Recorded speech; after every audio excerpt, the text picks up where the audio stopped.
Okay. So good morning. आपण last लेक्चरला काय बघितलं होतं की आपल्या फायनान्शियल मार्केटच्या जे दोन टाइप्स आहेत, एक मनी मार्केट, एक कॅपिटल मार्केट. आणि कॅपिटल मार्केटमध्ये आपण प्रायमरी मार्केट आणि सेकंडरी मार्केट हे दोन टाइप्स बघितले होते. तर प्रायमरी मार्केटमध्ये आपला जी मार्केटमध्ये एखाद्या कंपनीची एंट्री प्रोसेस असते त्याला आपण IPO म्हणतो. री एंट्री प्रोसेस असते त्याला आपण FPO म्हणतो. आणि कंपनीला समजा जर एक्झिट घ्यायची असेल मार्केटमधून, तर त्याला बायबॅक म्हणतो आपण. या तिन्ही प्रोसेस व्यवस्थित समजून घ्या. ठीक आहे. आपल्याला IPO, FPO आणि बायबॅक या ज्या सगळ्या प्रोसेस असतात ना, ते प्रायमरी मार्केटमध्ये होत असतात. हं. आणि तिथून IPO समजा लिस्ट झाला. लिस्ट कुठं होतो आपला, म्हणजे IPO लिस्ट होणं म्हणजे काय, की त्या कंपनीचा मार्केटमध्ये पहिला दिवस चालू होतो. म्हणजे त्या कंपनीच्या शेअर्समध्ये लोक ट्रेड करायला लागतात. ठीक आहे. तर ते कुठं होतं? तर ते आपल्या सेकंडरी मार्केटमध्ये होतं इथं. आपल्या 2 नंबर जो मार्केट आहे, सेकंडरी मार्केटमध्ये होतं. सेकंडरी मार्केटमध्येच आपल्याला काम करायचं. ठीक आहे. त्याच्या आधी आपण काय समजून घेऊया, की एखादं शेअर म्हणजे काय? ठीक आहे. हं. आणि एक स्टॉक मार्केट म्हणजे काय असतं? जसं आपल्या देशामध्ये बघा, प्रत्येक गोष्टीसाठी मार्केट आहेत. ठीक आहे. आपल्याला गाड्यांसाठी मार्केट आहे, कपड्याचं मार्केट असतं, गोल्डचं मार्केट असतं, फर्निचरचं मार्केट आहे. प्रत्येक गोष्टीसाठी मार्केट आहेत. स्पेसिफिक जागा असते प्रत्येक गोष्टीसाठी. तसंच स्टॉक मार्केट, स्टॉकमध्ये तुम्हाला जर व्यवहार करायचा असेल, जर खरेदी बाय सेल वगैरे करायचं असेल, तर त्यासाठी पण एक सेपरेट जागा आहे. तर ती जागा कुठली? ती म्हणजे आपलं नॅशनल स्टॉक एक्सचेंज आणि बॉम्बे स्टॉक एक्सचेंज, जे दोन्ही पण मुंबईमध्ये आहे. आपण तिथूनच शेअर्स बाय आणि सेल करू शकतो. ठीक आहे. त्याच्यावर आपण येणारच आहे. पण त्याच्या आधी समजून घेऊया, की आपलं एक शेअर किंवा इक्विटी असं का म्हणतात एका स्टॉकला? बघा, आपलं जे स्टॉक मार्केट आहे ना, त्याला 5 नावं आहेत. म्हणजे 5 समानार्थी शब्द आहेत त्याचे. फॉर एक्झाम्पल, आपण नॉर्मली काय म्हणतो, शेअर मार्केट म्हणतो. कोण स्टॉक मार्केट म्हणतंय. कोण म्हणतंय इक्विटी मार्केट. कोण कॅपिटल मार्केट म्हणतंय. कोण सिक्युरिटीज मार्केट म्हणतंय. म्हणजे स्टॉक मार्केटलाच 5 समानार्थी शब्द आहेत. कोणते-कोणते? Stock market, share market, capital market, equity market and securities market. Securities market. तर कोणी याच्यापैकी कुठला शब्द उच्चारला तर तो फक्त स्टॉक मार्केटबद्दलच बोलत असतो. ठीक आहे. पण त्याला इक्विटी का म्हणलंय? हं. इक्विटी का बरं बनलेलं असतं माहिती का? जेव्हा कंपनी मार्केटमध्ये शेअर्स घेऊन येते ना, ते शेअर्स एकमेकांमध्ये व्हॅल्युएशनला इक्वलच असतात. फॉर एक्झाम्पल सांगतो मी, की मी समजा 2005 साली टाटा मोटरचा ₹100 ला शेअर घेतला. तेव्हा ₹100 ला होता, मी ₹100 ला घेतला. आता समजा तो ₹700 ला आहे आणि तुम्ही आत्ता ₹700 वाला शेअर घेतला. ठीक आहे. तर तुम्ही असं कुठं क्लेम करू शकत नाही, की मी ₹700 ला घेतलेला आहे, महाग घेतलेला आहे शेअर. ठीक आहे. आणि तुम्ही ₹100 ला घेतला होता, तर तो साधा शेअर आहे, हा माझा स्पेशल शेअर आहे, असं काहीच नसतं. ठीक आहे. हे समजण्यासाठी आपल्याला आधी काय समजावं लागेल माहिती का? प्राइस आणि व्हॅल्यूमध्ये डिफरन्स काय असतो, तो समजून घ्यावा लागेल. फॉर एक्झाम्पल, आता सोनं आहे तुमच्या 1,00,000च्या जवळ, 1,20,000च्या जवळपास आहे तोळा, 10 ग्रॅम. समजा तुमच्या कोणी आजोबांनी, आजींनी काय केलंय, 1 तोळाच घेतलं होतं त्यांच्या काळात. समजा ₹50,000 ला घेतलं असेल. ₹50,000 तोळं तुमच्या या लेफ्ट साइडच्या हातात आहे, म्हणजे डाव्या हातात आहे तुमच्या, आणि आत्ताचं जे सोनं आहे, 1,10,000 वालं तोळा असलेलं, तर ते तुमचं उजव्या हातात आहे. मग तुम्ही म्हणू शकता का हे 1,00,000 वालं थोडं स्पेशल सोनं आहे आणि हे थोडंसं साधं सोनं आहे? नाही ना म्हणू शकत. दोन्ही 1 तोळेच आहेत. म्हणजे त्यांची व्हॅल्यू सेमच आहे, पण प्राइस डिफरन्स आहे. ठीक आहे. त्यांनी आधी घेतला ₹50,000 तोळा होता तेव्हा घेतला, ती झाली प्राइस. पण भेटलं किती व्हॅल्यू त्यांना? 10 ग्रॅम, 1 तोळाच. आता तुम्ही घेताय 1,20,000 ला. तुम्हाला व्हॅल्यू भेटतीये तेवढीच. प्राइस तुम्ही जास्त देताय फक्त. आणि हे इक्विटीचे शेअर्स आहेत ना, त्यांची व्हॅल्यू इक्वल असते. त्यामुळे त्याला इक्विटी शेअर असं म्हणतात. समजतंय का? बरं. नेक्स्ट आपला हे आहे. आता हे शेअर तर आहे, बरोबर आहे. लोकं म्हणतायत पैसे वाढतात, शेअर्समध्ये इन्व्हेस्टमेंट करा, पैसे वाढतात. 21 दिन में पैसे डबल, एक का डबल हो जाता है. आपण काय-काय भरपूर ऐकलेलं असतं. डबल नाही, 100 पट पण होतात. पण तसं त्याला वेळ पण लागतो. थोडासा वेळ पण लागतो. मार्केट असा बिझनेस आहे ना, सगळ्या बिझनेसपेक्षा चांगला रिटर्न देईल. पण मार्केटचा एक नियम आहे, की तो स्वतःचा वेळ घेतो थोडासा. त्याला थोडंसं पैसे वाढण्यासाठी थोडासा वेळ लागतो आणि तिथंच हा सगळा गेम तिथंच भरपूर लोकं बाहेर उरतात, की लोकांकडे पेशन्स कमी असतो. ठीक आहे. लोकांचं मार्केटमध्ये येण्यामागचं एकच व्ह्यू असतं, मी आज ₹1,00,000 टाकले तर उद्या 2,00,000 व्हायलाच पाहिजे. कारण तसंच आपला इन्फ्लुअन्स तसाच झालेला असतो. आपण लहानपणापासून बघत आलेलो असतो किंवा मोठे झाल्यावर कळायला लागल्यावर, की लोकांकडून ऐकलेलं असतं, "अरे, हा शेअर होता ₹200 ला, तो ₹800 झाला." मग आपलं धारणा पण, आपली बुद्धी पण तशीच बनत जाते मग. सो तसं काही नसतं. शेअर दुप्पट नाही 100 पट होतात. पण तसा वेळ पण घेतात ते. एका दिवसात, एका महिन्यात दुप्पट होतील, असं कधीच शेअर होत नसतं. ठीक आहे. तर ते राहू द्या बाजूला. पण आपण काय बघू, की आपल्याला बेसिक जे बेनिफिट आहेत, ते काय भेटणार आहेत. ठीक आहे. त्यातलं पहिलं तर बेनिफिट तुम्हाला माहीतच आहे, की ते म्हणजे तुमचं पार्शियल ओनरशिप. पार्शियल ओनरशिप म्हणजे काय? तुमच्याकडे जेवढे शेअर्स आहेत कंपनीचे, तेवढे तुम्ही लीगल ओनर असतात. ऑन पेपर आणि ऑन डॉक्युमेंट बाय, काय म्हणतो आपण, कायदेशीर तुम्ही लीगल ओनर असता. भले तुमच्याकडे 0.00001% का असेना. ठीक आहे. पण तुम्ही तेवढ्या हिस्स्याचे मालक असता जोपर्यंत तुमच्याकडे तो शेअर आहे. तुम्ही जर शेअर तो विकला, तर तुम्ही ती ओनरशिप सोडून दिलेली आहे. तुमचा आणि त्या शेअर त्या कंपनीचा काहीही संबंध राहत नाही. हा पहिला बेनिफिट आहे. दुसरा बेनिफिट काय आहे? जे ज्याच्यासाठी लोक जास्त येतात, ते म्हणजे तुमचं कॅपिटल ॲप्रिसिएशन. कॅपिटल ॲप्रिसिएशन म्हणजे काय? की तुमचा तुम्ही जे इन्व्हेस्टमेंट टाकलेली असते, त्याची व्हॅल्यू काय होत असते? डबल होत असते. समजतंय?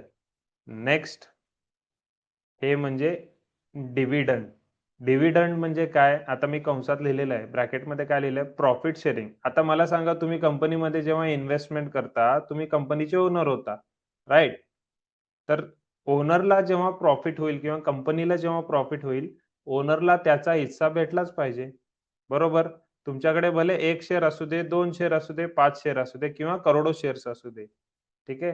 तुम्हाला तुमच्या इन्व्हेस्टमेंटनुसार प्रॉफिट भेटला पाहिजे आणि कोण देणार? हे कंपनी देत असते. आता डिव्हिडंड म्हणजे मराठीमध्ये त्याचा अर्थ होतो लाभांश. लाभ लाभांश म्हणजे काय? लाभाचा अंश. लाभ म्हणजे काय? प्रॉफिट. आता कंपनी, समजा कंपनीला प्रॉफिट झाला थोडंसं, एक 500-800 करोड असं काही नंबर नसतं. पण मी एक जनरल उदाहरण देतो, की 500-800 करोड रुपये प्रॉफिट झालं. मग कंपनी काय करते? थोडंसं मीटिंग वगैरे घेते आणि डिसाईड करते. त्या मीटिंग घेऊन डिसाईड करते. कंपनीला कंपल्शन नाहीये, तुम्हाला प्रॉफिट द्यायचं कंपल्शन नाहीये. कंपनी बोर्ड मीटिंग घेते किंवा एक जनरल मीटिंग घेऊन डिसाईड करते, की आपण आपल्या शेअर होल्डरला डिव्हिडंड द्यायचा की नाही द्यायचा. ठीक आहे. समजा कंपनीनी सगळ्यांनी होकार दिला, की आपण आपल्या शेअर होल्डर्सना डिव्हिडंड देऊया. तर तो डिव्हिडंड पर शेअर दिला जातो. पर शेअर म्हणजे काय? तुम्ही आता जेव्हा तुम्ही कोर्स कराल किंवा न्यूजशी कनेक्टेड व्हाल, न्यूजमध्ये सारखं कोण ना कोणतरी डिव्हिडंड अनाउन्स करत असतं. तर डिव्हिडंड कसा दिला जातो? डिव्हिडंड पर शेअर दिला जातो. फॉर एक्झाम्पल, आता सध्या BPCL, भारत पेट्रोलियम जी कंपनी आहे, त्यांनी ₹7.5 काहीतरी डिव्हिडंड अनाउन्स केलाय पर शेअर. म्हणजे न्यूजमध्ये येतं, की आम्ही BPCL कंपनी आमच्या शेअर होल्डर्सना ₹7.5 पर शेअर या हिशोबाने डिव्हिडंड अनाउन्स करत आहे आणि ते पैसे तुमच्या बँक अकाउंटला डायरेक्ट क्रेडिट होतात. डीमॅट अकाउंटला येत नाहीत. डायरेक्ट बँक अकाउंटलाच क्रेडिट होतं. समजतंय? ओके. पर शेअर म्हणजे समजा तुमच्याकडे 100 शेअर असतील आणि कंपनीने अनाउन्स केलं, की ₹7.5 किंवा ₹7 तुम्हाला डिव्हिडंड अनाउन्स केलाय. तर तुमच्याकडे 100 शेअर आहेत. 100 गुणिले 7 म्हणजे ₹700 तुम्हाला डिव्हिडंड मिळतो. ठीक आहे. वर्षातून किती वेळा मिळतो? कितीही वेळा मिळू शकतो. काही कंपन्या 2 वेळा देतात, काही कंपन्या 3 वेळा देतात. ठीक आहे. पण कंपन्याच्या मनावर असतं हे द्यायचं की नाही द्यायचं. ओके. हे तिसरं बेनिफिट आहे बरं का. चौथा आहे तुमचा बोनसचा. बोनस शेअर म्हणजे काय? की तुम्हाला फ्री शेअर मिळतं. आता फ्री शेअर कोण देते? कंपनीच देते. ठीक आहे. कंपनी कुठून देते? त्यांच्या स्वतःच्या कोट्यामधून देते. बघा, पहिल्यांदा कंपनीनी IPO आणलेला असतो. तेव्हा त्यांचेच शेअर घेऊन आलेले असतात. स्वतःचे शेअर्स त्यांनी लोकांकडे गहाण ठेवून लोकांकडून पैसे घेतलेले असतात. आता लोकांना अजून खुश करायचं असेल, तर कंपनी काय करते? बोनस शेअर इश्यू करते. म्हणजे कंपनी आपल्याच कोट्यातले शेअर डायरेक्ट लोकांना ज्यांच्याकडे ऑलरेडी आहेत ना शेअर्स, त्यांनाच मिळतात ते शेअर. प्रत्येकाला मिळत नाही. आणि याचा एक इंटरेस्टिंग गोष्ट काय माहिती का? बोनस शेअर कधी पण एका रेशोमध्ये दिला जातो. फॉर एक्झाम्पल रेशो म्हणजे कसा असतो 1:2 किंवा 1:2 बरोबर? तर बोनस शेअरचा जो रेशो असतो, तो नेहमी उलटा वाचायचा असतो. फॉर एक्झाम्पल कुठल्या तर BPCLने समजा 1:2 बोनस अनाउन्स केलाय, बरोबर? तर याचं मीनिंग हे नाही, की 1 शेअर असल्यावर 2 शेअर मिळतील तुमचे. ठीक आहे? कंपनीचं म्हणणं काय असतं, प्रत्येकी 2 शेअर मागं आम्ही 1 शेअर फ्रीमध्ये देऊया. फ्रीमध्ये देणार आहे. समजतंय का? काय? म्हणजे तुमच्याकडे कितीही शेअर असू दे, पण तुमच्याकडे प्रत्येकी 2 शेअर मागे तुम्हाला 1 शेअर मिळत जाणार. फॉर एक्झाम्पल तुमच्याकडे 4 शेअर आहेत, तर 2-2 चे आपण ग्रुप केले तर 2 शेअर होते. ठीक आहे? मग या 2 शेअरसाठी 1 शेअर तुम्हाला फ्री मिळणार. या 2 शेअरसाठी 1 शेअर फ्री मिळणार. नाही सर आमच्याकडे 5 शेअर आहेत. 5 शेअर आहेत तरी सुद्धा 2-2 च्या हिशोबाने जर ग्रुपिंग केलं तुम्ही, तर 2च शेअर मिळतील तुम्हाला. तुमच्याकडे जर 10 शेअर असतील, तर तुम्हाला 5 फुकट शेअर मिळतात. कधी? कंपनी ज्या रेशिओमध्ये बोनस अनाउन्स करते, त्या रेशिओनीच ग्रुपिंग होतं तुमचं. नाही सर माझ्याकडे 13 शेअर्स आहेत. 13 शेअर असतील तर तुम्हाला किती फ्री मिळतील? जर 1:2 असेल तर? प्रत्येकी 2 शेअर मागे 1 शेअर या हिशोबाने जर तुमच्याकडे 13 शेअर असतील ऑलरेडी आणि बोनस अनाउन्स केलाय कंपनीने. कंपनी काय म्हणते, प्रत्येकी 2 शेअर मागे आम्ही 1 शेअर फ्री देतोय. बरोबर? तर त्या हिशोबाने तुम्हाला किती शेअर मिळतील? 6 शेअर मिळतील. आधीचे 13 आणि नंतरचे 6 असे 18 शेअर्स तुमचे बोनस अनाउन्स केल्यावर होतील.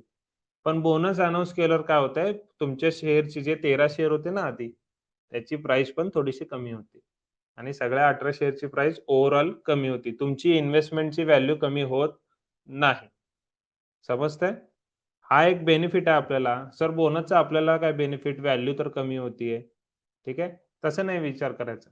बघा तुमच्याकडे आधी 13 शेअर होते. आता 18 झालेत. तुम्ही वरचे 5 ते 6 शेअर जे आहेत, ते विकून तुम्ही थोडेसे कॅश रिकामे करू शकता. कॅश फ्री करू शकता. पैसे काढून घेऊ शकता त्यातले. तुम्हाला 13 ठेवायचे 13च ठेवा. 6 विका वरचे. तेवढं तरी कॅश आली ना. कॅशला कॅश आले आणि 13 चे 13 शेअर तसेच राहिले तुमचे मार्केटमध्ये. हा फायदा आहे तुमचा. समजतंय? हं. बोनस आल्यावर विकायलाच पाहिजे असं काही कंपल्शन नसतं. ठीक आहे. पूर्णपणे आपला डिसिजन आहे तो. ओके. नेक्स्ट आहे स्प्लिट ऑफ शेअर्स. आता बोनस आणि स्प्लिटमध्ये एक छोटासा डिफरन्स आहे. बोनस जेव्हा कंपनी देत असते, तेव्हा स्वतःच्या कोट्यामधून बोनस शेअर देत असते. पण जेव्हा स्प्लिटचा विषय येतो, स्प्लिट म्हणजे काय? तुकडे करणे, डिव्हायडिंग ऑफ शेअर्स. समजा एक पिझ्झा आहे. पिझ्झा आपला सर्कल असतो. 4 जण खाणार असतील तर आपण 1 आणि 2 असे भाग करतो. पण जर 8 जण खाणार असतील, तर अजून एकदा आपल्याला एक्सच्या पद्धतीत भाग करावे लागतील. ठीक आहे. कंपनी काय करते जेव्हा स्प्लिट अनाउन्स होतो कंपनीचा, मार्केटमध्ये आय-पी-ओ थ्रू आलेले शेअर्स किंवा आत्तापर्यंत जेवढे शेअर्स आहेत मार्केटमध्ये, त्यालाच एका रेशिओमध्ये डिव्हाईड करते. ठीक आहे. आता हा रेशिओ तुम्हाला सरळच वाचायचा आहे. समजा फॉर एक्झाम्पल आयशर मोटरचा शेअर ना काही वर्षांपूर्वी ₹22,000 ला 1 शेअर होता. तेव्हा मला घ्यायचा होता म्हणून मला आठवण येते. माझ्याकडे होते ₹12,000. आता शेअर कितीला आहे? 22,000 ला. माझ्याकडे आहेत ₹12,000. मी घेणार कसं? सर अर्ध शेअर घेऊ शकता का? घेता येत नाही तसं. अर्ध शेअर वगैरे घेता येत नसतं. एकच शेअर 1च्या पटीत 1, 2, 3, 4, 5 असंच घ्यावं लागतं. तर कंपनीने काय केलं 1:10 म्हणजे 1 शेअरचे 10 तुकडे करा, असं एक कॉर्पोरेट ॲक्शन त्यांनी इश्यू केली. आता याचं मीनिंग काय? की 22,000 चा जो एक शेअर आहे, त्याचे एवढे पार्ट्स करा, की ज्याच्याकडे 1 शेअर असतील त्याच्याकडे 10 होतील. म्हणजे फॉर एक्झाम्पल आता तुम्ही 22,000 ला तो शेअर घेऊन ठेवलाय आणि कंपनीने अनाउन्स केलं 1:10 रेशिओमध्ये स्प्लिट करा त्याला. तर तुमचा जो 22,000 चा एक शेअर होता ना, तो 10 पार्ट्समध्ये डिव्हाईड होतो आणि तुमच्याकडे 2200चे 10 शेअर्स होतात. ओव्हरऑल इन्व्हेस्टमेंट 22,000च राहते तुमची. पण प्रत्येक शेअरची व्हॅल्यू काय होते? कमी होते आणि नंबर ऑफ शेअर्स तुमचे वाढतात. मग हे कशासाठी करते कंपनी? बघा, आधी 22,000 जेव्हा प्राइस होती तेव्हा टोटल नंबर ऑफ शेअर्स मार्केटमध्ये 1 करोड होते. एका कंपनीचे total number of shares 1 crore होते. पण जेव्हा स्प्लिट अनाउन्स झाला, 1 शेअरचे 10 तुकडे झाले, तर 1 करोड शेअर्सचे 10 करोड शेअर्स होतील त्यांचे. ठीक आहे. आणि आज 22,000 ला आहे. बरोबर? आज 2200 ला आहे सॉरी. उद्या तो परत 22,000 ला जाईल, 22,000 ला जाईल. त्यामुळं काय होतंय, की आधीचं जे कंपनीचं व्हॅल्युएशन असतं ते पण वाढतं. हे आपल्यासाठी पण फायदेशीर आहे. याच्यामुळं काय होतं, आता माझ्याकडे 12,000 होते. मग मी नंतर ते तसेच ठेवले होते ₹12,000. मग ते जेव्हा स्प्लिट झालं तेव्हा मी 4-5 शेअर घेतले. असे नवीन लोकं पण एंटर करतात. बा जो 22,000 ला तयार होत नाही किंवा ज्याच्याकडे 22,000 एवढे पैसे नाहीत इन्व्हेस्टमेंट करायला. तो 2200 ला तरी घेऊ शकतो ना. समजतंय का? कळालं का? तर हे एक बेनिफिट आहे split of share. Naveen transaction होतात, लोक बाय सेल करतात, प्राइस वर-खाली होते. हे रोज-रोज होत नसते स्प्लिट ऑफ शेअर्स. ठीक आहे. हे पण वर्षातून एकदा किंवा दोनदा होतं किंवा काही-काही शेअर्स आहेत 10-10, 15-15 वर्षातून एकदा करतात. कंपनीच्या हातात असतात सगळे डिसिजन हे. ठीक आहे. समजतंय का? ओके. एकच मिनिट. नेक्स्ट आहे तुमचा व्होटिंग राइट्स. लास्ट बेनिफिट काय आहे तुमचं व्होटिंग राइट्स. आता हे वरचे जे 5 बेनिफिट आहेत ना, त्याच्याने एवढा फरक पडत नाही. पण हे व्होटिंग राइट्स जे आहेत ना, त्याच्याने खूप फरक पडतो. ठीक आहे. व्होटिंग राइट्स म्हणजे काय तुम्हाला मतदानाचा अधिकार आहे. आता मतदानाचा अधिकार घेण्यासाठी शेअर्सची काय गरज आहे सर? ते तर आम्ही 18 वर्ष पूर्ण झाल्यावर सगळ्यांनाच मिळतंय की. तसं नाही. ते तुम्ही भारताचे नागरिक आहात, म्हणून भारतामध्ये मतदान करण्याचा अधिकार आहे तुम्हाला. ठीक आहे. आता इथं आपण जे चर्चा करतोय, जे शिकतोय ते शेअर मार्केट आहे आणि शेअर्स आहे आणि कंपनी इन्व्हॉल्व्ड आहे इथं. जेव्हा तुम्ही एखाद्या कंपनीचे शेअर होल्डर असता, तेव्हा तुम्हाला त्या कंपनीमध्ये व्होटिंग राइट्स मिळतात. आता व्होटिंग कशाला होते कंपनीमध्ये? समजा काहीतरी डिसिजन घ्यायचे मेजर डिसिजन. काही लोकांना मान्य नाहीये, काही लोकांना मान्य आहे. ठीक आहे. अब वेगळ्या-वेगळ्या प्रकारचे दोन्ही प्रकारचे लोकं असतात. चांगले लोकं, वाईट लोकं असे असतात. अपोज करणारे पण असतात, सपोर्ट करणारे पण असतात एका कंपनीमध्ये. मग अशी जर कंडिशन असेल, की जिथं आपण एकटा माणूस डिसिजन घेऊ शकत नसेल, तिथं व्होटिंग केली जाते. व्होटिंग कुणामध्ये होते? बोर्ड ऑफ डायरेक्टर्स म्हणजे जे एक बॉडी असते कंपनीवर म्हणजे विश्वस्त मंडळ म्हणतो किंवा संचालक मंडळ म्हणू शकतो. ठीक आहे. ज्यांच्याकडे शेअर्स पर्सेंटेजमध्ये आहेत त्यांच्या म्हणजे कंपनीच्या 2%, 3%, 1.5%, अर्धा टक्के, 10% ते पहिले ते मेंबर्स आणि दुसरे म्हणजे शेअर होल्डर म्हणजे आपण. ठीक आहे. या दोघांमध्ये व्होटिंग केली जाते. म्हणजे एखादा डिसिजन घ्यायचा आहे. तो डिसिजन घ्यायचा की नाही घ्यायचा याची व्होटिंग होते. मग ज्या निर्णयाला जास्त मत पडतील, ज्या व्होटिंग पडेल, तो निर्णय तिथं अप्लाय केला जातो. फॉर एक्झाम्पल एखादी कंपनी आहे. तिला नवीन एक कंपनी घ्यायची आहे. ठीक आहे आणि त्याच्यामध्ये मतभेद आहेत, घ्यायची का नाही घ्यायची? काही लोकं म्हणतात घ्यायची आहे आणि काही लोकं नाही म्हणतायत. मग अशी जर कंडिशन असेल, तेव्हा व्होटिंग होते आणि समजा व्होटिंग करून असा निर्णय आला, की नाही घ्यायची, तर ती कंपनी घेत नाही. समजतंय? व्होटिंग राइट्सचा पण एक चांगला आपल्याला फायदा होतो. नेक्स्ट आहे तुमचं बेसिक इकॉनॉमी. इकॉनॉमिक्स म्हणजे काय? की अर्थशास्त्र. आता इथं स्टॉक मार्केट म्हणजे पैसा. पैसा म्हणलं पैशाला समानार्थी शब्द काय? अर्थ. ठीक आहे. इकॉनॉमिक्सचा एक छोटासा पार्ट ना आपण इथे शिकणार आहे. तो म्हणजे तुमचं सप्लाय एंड डिमांड. ठीक आहे. किंवा आपण त्याला मागणी आणि पुरवठा असं मराठीत म्हणतो. याचं मीनिंग काय आहे? बघा, तुम्ही आपल्या आयुष्यात असे भरपूर गोष्टी असतात, की ज्यांचे प्राईस वर-खाली होत असतात. 3 प्रकारच्या गोष्टी असतात मी तुम्हाला सांगतो. पहिली गोष्ट आहे, की ज्याची प्राईस नुसती वाढतच असते, कधीच कमी होत नाही. दुसरी गोष्ट आहे, त्याची प्राईस कधी 4-5 वर्षांनी एकदा थोडी वाढली तर वाढते. ठीक आहे. आणि तिसरी गोष्ट अशी, की ज्याची प्राईसच वाढत नाही. हं. त्याचं मीनिंग काय असतं, त्यांच्या डिमांड सप्लायवर कुठलाही बिझनेस हा डिमांड एंड सप्लायवरच चालतो. मागणी आणि पुरवठा या 2च गोष्टीवर चालतो. जगातला कुठलाही बिझनेस असू दे. ठीक आहे. फॉर एक्झाम्पल मी हे जे 3 गोष्टी सांगितलो. पहिली गोष्ट कुठली सांगितलोय मी, की ज्याची प्राईस वाढतच जाते, कमी होत नाही. आपल्या आयुष्यात अशी कुठली गोष्ट आहे? पेट्रोल आहे, सोनं आहे, चांदी आहे. ठीक आहे. बघा, तुम्ही कधी बघितलं का पेट्रोल एकदम ₹10, ₹20 कमी झालंय? नाही होत. हं. कारण त्याचं ओव्हरऑल जे सप्लाय आहे ना मार्केटमध्ये तो कमी आहे. जो ओव्हरऑल सप्लाय आहे मार्केटमध्ये समजतंय का? सप्लाय जो आहे ना, तो कमी आहे मार्केटमध्ये. म्हणजे पुरवठा कमी आहे. पण कुणाकुणाला डिमांड आहे त्याची, जगभर डिमांड आहे त्याची. सोन्याचं पण तेच आहे. ती सिच्युएशन आहे. पूर्ण पृथ्वीवर सोनं कमी आहे.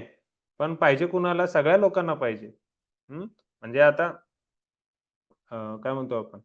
पुरवठा कमी आहे, पण मागणी जगभर आहे त्याला. मग मागणी जर जगभर असेल, तर त्याची प्राईस ऑटोमॅटिकली वाढतात. ठीक आहे. असं नाही की सप्लाय कमी असेल म्हणून डिमांड वाढते, डिमांड कमी असेल म्हणून सप्लाय वाढते, असं नाही. ती गोष्ट कशी आहे? ती गोष्ट लोकांना पाहिजे की नाही? ठीक आहे. किंवा इम्पोर्टंट आहे का? तरच त्याचा सप्लाय डिमांड व्हॅरी होतो. आता दुसरी गोष्ट जी मी सांगितलं, की ज्याचे प्राईस हळू वाढतात. समजा तुमचं पार्ले बिस्किट असेल, त्याचे प्राईस हळू वाढतात. प्राईस जर नाही वाढवलं, तर ते क्वांटिटी कमी करतात. ठीक आहे. आणि तिसरी गोष्ट जी होती, की ज्याची प्राईस वाढतच नाही. तुमच्या खिशातला पेन असेल बघा किंवा घरात वापरली जाणारी टाचणी वगैरे जी आहेत ना, त्यांची बघा डिमांड भरपूर आहे आणि सप्लाय पण मॅनेज करता येतं त्याचं. कितीही वेळा बनवता येतंय. पहिली गोष्ट जी होती सोनं, ते बनवता येत नाही. आपल्याला बनवता येतं का? नाही बनवता येत. ठीक आहे. पेट्रोल सुद्धा बनवता येत नाही. ते क्रूड ऑइलचं बाय प्रॉडक्ट असतं ते किंवा क्रूड ऑइल लागतं त्याला आणि क्रूड ऑइलचा साठा जगभर कमी होत चाललाय. त्यामुळे त्याचे प्राईस काय व्हायलेत? वाढत चाललेत. दुसरी गोष्ट काय होती? तुमचे बिस्किट वगैरे जे म्हणलो होतो पार्ले बिस्किट, ते पण तुम्हाला मॅनेज करता येतंय. ठीक आहे. बनवता येते ते आणि तिसरी गोष्ट 100% सप्लाय त्याचा मॅनेज करता येते. त्याची प्राईस वाढतच नाही. टाचणीचा बॉक्स बघा, स्टेपलर बघा, तुमचं पेन बघा, ठीक आहे. अशा गोष्टी आहेत, की ज्या माणसाने बनवलेल्या आहेत आणि त्याचं आपण सारखे बनवू शकतो ते. कितीही बनवू शकतो, कितीही क्वांटिटीमध्ये बनवू शकतो. ठीक आहे. कितीही डिमांड येऊ दे, आपण ती फुलफिल करू शकतो. सो इथं आपल्याला त्या गोष्टींचं काय देणं-घेणं नाहीये. त्याच्यामागची जी सायकॉलॉजी आहे, त्याच्यामागचे जे प्रोसेस आहे, फंक्शन आहे, डिमांड एंड सप्लायचं ते आपल्याला सर्च करायचं.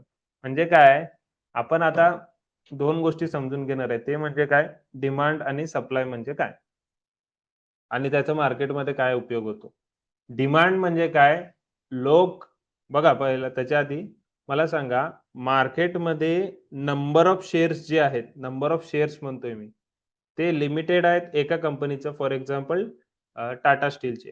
टाटा स्टीलचे आय-पी-ओमध्ये जेवढे शेअर्स आलेले आहेत, नंतर बोनस देऊ दे, स्प्लिट देऊ दे, काहीही सगळं करून ना 100 करोड शेअर्स आहेत मार्केटमध्ये, नंबरमध्ये 100 करोड शेअर्स आहेत.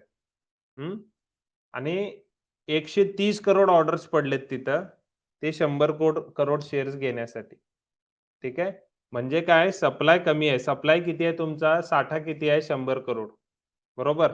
आणि मागणी किती आहे? 130 करोड. सप्लायपेक्षा जर डिमांड जास्त असेल, सप्लाय कमी, डिमांड जर जास्त असेल, तर त्या गोष्टीची प्राईस वाढत जातात. सप्लाय कमी असेल आणि डिमांड जास्त असेल, पुरवठा कमी, मागणी जास्त आणि याच्या उलटं असेल, ठीक आहे. उलटं म्हणजे काय? डिमांड कमी आहे आणि सप्लाय जास्त झालाय. पहिली केस काय बघितली आपण? पहिली केस सप्लाय कमी होता 100 करोडचा. कमी म्हणजे ते एक नंबर लिमिटेड आहे आणि त्याच्यापेक्षा जर मागणी डिमांड जास्त असेल, तर त्या स्टॉकचे प्राईस वाढतात, त्या गोष्टीचे प्राईस वाढतात. ठीक आहे? आणि याच्या उलटा असेल, सप्लायच जास्त झालाय, म्हणजे सप्लाय 100 करोड आहे आणि डिमांड म्हणजे घेणारे लोक फक्त 10 करोड आहेत. मार्केटमध्ये 100 करोड शेअर्स आहेत आणि घेणारे फक्त 10 करोडच आहेत. डिमांडवाले 10 करोडच आहेत फक्त. तर त्याच्या शेअरची प्राइस कमी होते. ठीक आहे. आता डिमांड देणं म्हणजे काय मार्केटमध्ये? डिमांड येणं एखाद्या शेअरला म्हणजे काय? लोक तो शेअर खरेदी करण्यासाठी इच्छुक आहेत. ठीक आहे. आणि सप्लाय याच्या उलटा. सप्लाय देणं म्हणजे काय मार्केटमध्ये माहिती का? की लोक तो शेअर खरेदी करण्यासाठी नाही, तर विकण्यासाठी इच्छुक आहेत. समजतंय का? हं. एकच मिनिट हां.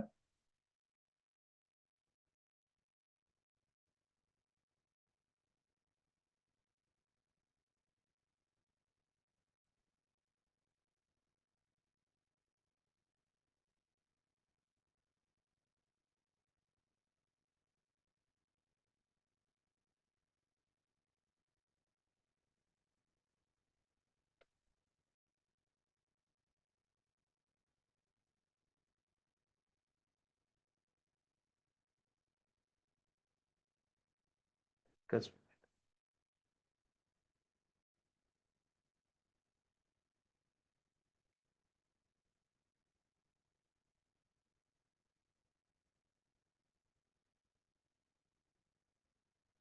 ओके.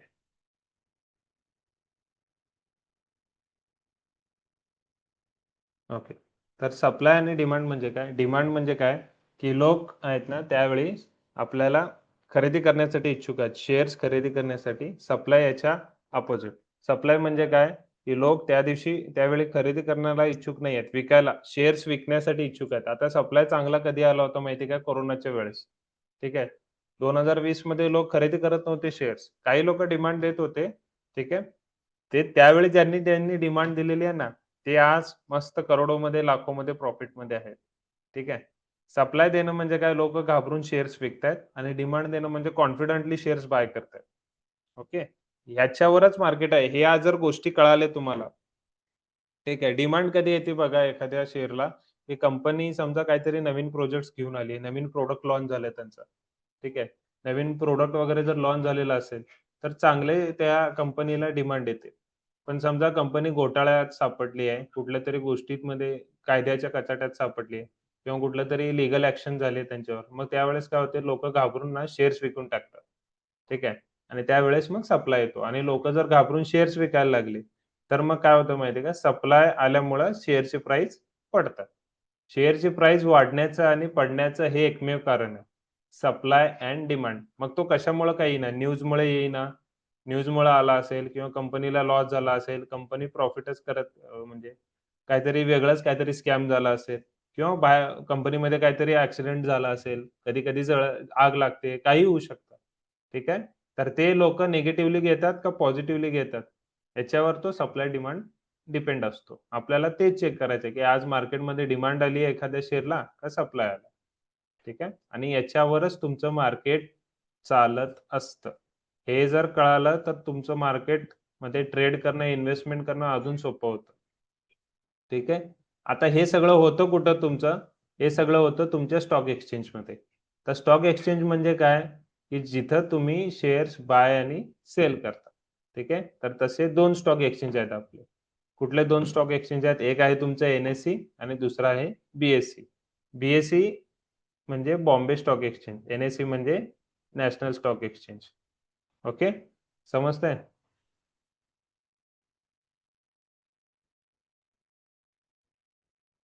आता याच्यामध्ये डिफरन्स काही नाहीये. दोघांमध्ये काम सेमच असतं. पण जर आपण BSE बद्दल बोलायला गेलो, BSE म्हणजे बॉम्बे स्टॉक एक्सचेंज जगातलं किंवा असं पण म्हणू शकता जगातलं किंवा आपल्या आशिया खंडातलं सगळ्यात जुनं स्टॉक एक्सचेंज आहे. 150 वर्ष जवळपास जुनं आहे. ठीक आहे. कधी चालू झालं होतं? 1875 साली जेव्हा आपल्याला स्वातंत्र्य पण स्वातंत्र्यपूर्व काळात चालू झालं होतं. ठीक आहे. कुठं चालू झालं होतं? मुंबईमध्येच चालू झालं होतं. ठीक आहे. जेव्हा स्वातंत्र्य मिळालं आपल्याला 1947 ला, त्याच्यानंतर 10 वर्षांनी म्हणजे 1957 ला वगैरे आपल्या गव्हर्नमेंटनी याचा कंट्रोल घेतला आणि त्याच्यानंतर 2002 पर्यंत त्याचं नाव the the stock exchange Mumbai होतं. त्याच्यानंतर गव्हर्नमेंटने नाव बदलून काय केलं? Bombay stock exchange. ठीक आहे. आणि या बॉम्बे स्टॉक एक्सचेंजमध्ये सगळे जे व्यवहार होत होते ना, ते कागदोपत्री होत होते. म्हणजे तुम्ही जर शेअर्स बाय केलात, तर ते शेअर्स तुम्हाला सर्टिफिकेटच्या फॉर्ममध्ये भेटायचे. समजतंय? हं.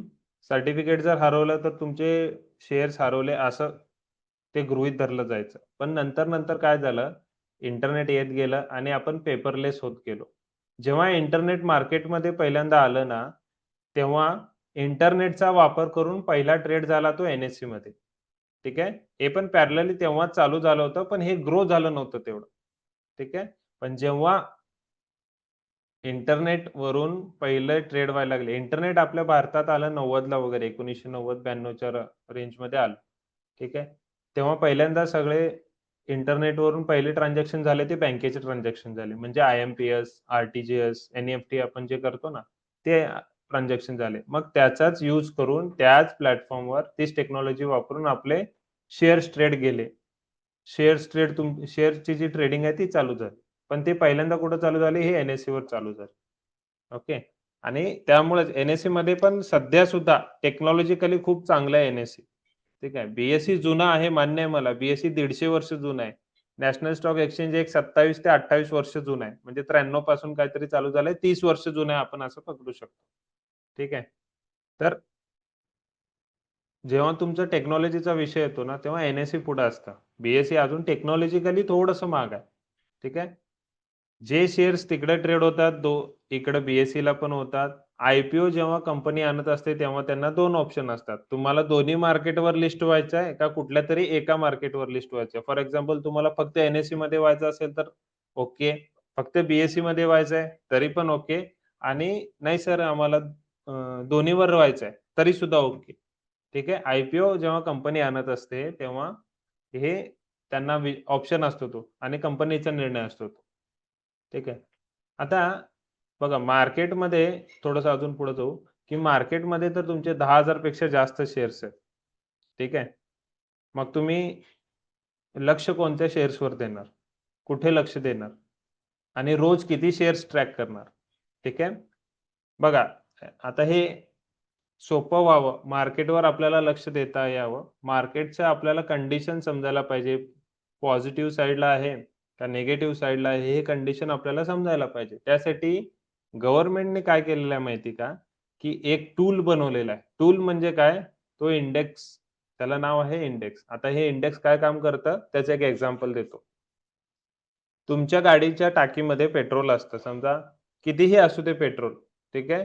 त्याचं इंडिकेशन तुम्हाला कुठे मिळतं? तुमच्या बाईकमध्ये जर जेवढं पेट्रोल आहे, त्याचं इंडिकेशन कुठे मिळतं तुम्हाला? समोर आपल्या स्पीडोमीटरच्या बाजूला फ्युएल गेज असतो. म्हणजे पेट्रोलचा काटा म्हणतो आपण त्याला. ते काटा खाली वर होत असतो एनालॉग असेल तर किंवा आता डिजिटल आल्यामुळे ते डॉट दिसतं आपल्याला. बरोबर आहे? समजा पूर्ण एफ पर्यंत डॉट्स आहेत तुमचे. ठीक आहे. म्हणजे आपण काय समजतो की टँकमध्ये फुल पेट्रोल आहे. का उघडून बघून हलवून बघता परत ते? नाही ना. आपल्याला त्या इंडिकेटरवर विश्वास असतो. ठीक आहे. आणि समजा एक डॉट लास्टचा जो ब्लिंक होतोय असा, तर मग आपण काय समजतो की आपल्याला पेट्रोल घालायची गरज आहे. सध्या गाडी रिझर्व्हला लागली असं म्हणतो किंवा रिझर्व्हवर आहे असं म्हणतो. हे आपण कधी म्हणतो जेव्हा ते इंडिकेशन आपल्याला काहीतरी देत असतं. ठीक आहे. म्हणजे खाली टाकीमध्ये काय चालू आहे, हे आपल्याला वर इंडिकेशन कोण देतं? आपलं फ्युएल गेज. राइट? तसंच मार्केटमध्ये काय चालू आहे, हे आपल्याला वर कोण इंडिकेट करतं? तर ते म्हणजे तुमचे इंडेक्स. आता इंडेक्स कुठले आहेत? 2 इंडेक्स आहेत मार्केटमध्ये. 2 मार्केट आहेत त्यामुळे 2 इंडेक्स आहेत. कुठले इंडेक्स आहेत ते? तर ते पहिला आहे तुमचा निफ्टी 50, दुसरा आहे सेन्सेक्स. ठीक आहे. निफ्टी 50 म्हणजे हा एन-एस-सीचा इंडेक्स आहे आणि सेन्सेक्स हा बी-एस-सीचा इंडेक्स आहे. ठीक आहे. आता हे काय काम करतात ते पण सांगतो. ठीक आहे. निफ्टी 50 आणि एन-एस-सी म्हणजे काय? की हे आपल्याला मार्केटचा मूड कसा आहे आता सध्या? मार्केट पॉझिटिव्ह आहे का मार्केट निगेटिव्ह आहे? हे सॉरी हे समजून घेण्यासाठी मदत करतात. ठीक आहे.